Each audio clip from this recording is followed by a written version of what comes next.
What's happening today, fellas? Hey, listen, I wanted to go over a few tips that helped me and my team out earlier as far as getting through trials this weekend. Now, the thing is with this week, you of course do not have radar and you cannot revive people, which is a huge thing, man. This affects every aspect of your trials game. So as far as what you may have brought into trials before, you might want to throw out some of those things, man. Right now, team communication is going to be borderline the most important thing whenever it comes to you getting through this card flawlessly. So let's go over a few steps. So probably the most important aspect in trials this weekend is going to be callouts, man. You know, callouts is important, I guess, in regular trials, but it's definitely important here with Inferno, pretty much, with having that no radar. So you're going to have to help your teammates out at all time. And something that I noticed too, whenever someone would die, you almost had an advantage. You can see exactly what at least one of them was doing, and normally they've had a teammate around them. So keep going, man. Just because one of you gets killed, don't stop. Give the call out. So as you can see right here, this is one of the first rooms, a potential room you can spawn in, or right at the beginning where that stairs is. We call this orange room. Now this was great learning lessons for me today, but this is the best way we know how to break this down. Now if you keep going straight to this room, like going through the doorway at the end of this, you will enter the room where heavy spawns, like in regular like Clash and stuff like that, and or Control 6s. This is what we call blue room. As you can see, it's got a blue hue to it. I know this sounds crazy, but all of these things are things that are going to help you. Now if you continue through that doorway, again, this is just you going down a linear line. This is called bone room, or just bones. Now, if you were to continue straight, of course, you would run into exactly where a spawn point is. But this is the room that pretty much is a room that you all know is mid room. Now, I like to just call what the inside portion is as mid room. You don't want to call it bridge, even though this is hooked up to the bridge, because then there will be confusion. Where you see me standing right now is bridge, and where you see Cypher standing right there is mid room. Again, I know this seems like, well, that seems extremely technical.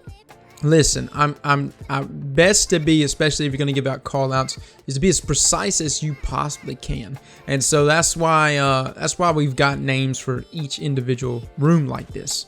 Okay, so now that we got callouts out of the way, and honestly, I felt like that was probably the most important thing, which is the entire reason why I made this video, but we'll talk a little bit about subclasses and weapons that we were using. Now, I felt like as far as weapons go, of course, I was using palindrome and shotgun. Now, with that being said, I thought that was a good setup, but I honestly got shut down a bunch by fusion rifles. Something about fusion rifles, you know, not being able to be on top of your enemy, but having the time to sit there and charge up your fusion rifle and get that one-hit KO, man, it was extremely deadly. Somebody was rocking a vacancy on me earlier and was doing some work on us, man.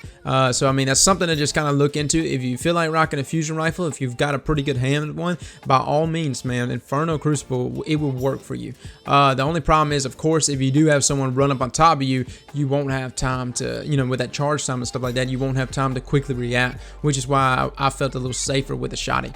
As far as subclasses go, the subclasses that I felt like really shined here was the Blade Dancer class. Of course, being able to go invisible, man, and being able to go around. I hate it running into guys that were doing that, but I also felt like the Sunsinger class was working really good. Now with both of those classes, I felt like people that if you rock your sticky nades out, you know, whether it's flux grenades, fusion grenades, you'll do a pretty damn good job with all of them. And then Sunsinger class, of course, meaning having the ability to kind of res yourself. See, the thing about res, self-res is not necessarily a popular one in my opinion, but as far as being able to self-res on this map, it's extremely important because one, you can't get revives, and two, a lot of times after an enemy kills you, they're gonna run off, man. They're gonna run off to go find your teammates and everything else. So they're not gonna sit there and just sit on your body, man. So that's something that to take note of. I felt like the Sunsinger class was really working well for me.